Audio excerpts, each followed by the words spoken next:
It's a minute of inspiration. Today's topic, friction is our friend. Friends, I'm having coffee at a local coffee shop the other day and I overhear a conversation between a couple of guys. Here's what it sounded like. One guy says, "Hey, I had the craziest conversation with my daughter on the way to school." And the other guy says, "Well, tell me about it." And he says, "Well, I told her, I said, honey, I go down to work out this morning and I'm either inside on cardio and then resistance training, or option 2 is go outside."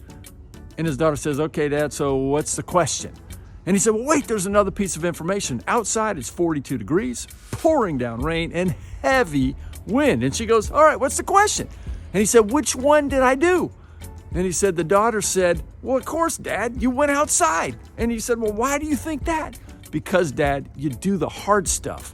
And you ask me all the time, which direction does an airplane take off? And I know it. It's against the wind. Friction, Dad. You tell me all the time." And he said the two guys were talking and laughed. And the guy says, "Well, tell me more about friction." He said, "Well, in caveman days, do you think the cave person stayed under the electric blanket and thought about all the food they had in the pantry? No, when the saber-toothed tiger roared, it's time to get it on."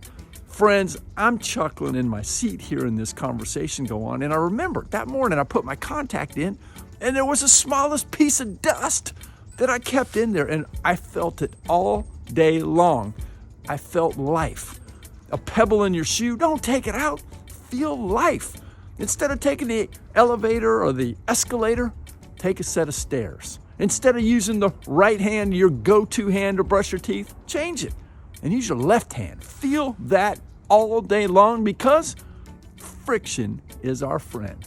Make today great. See you next time, and thanks for tuning in.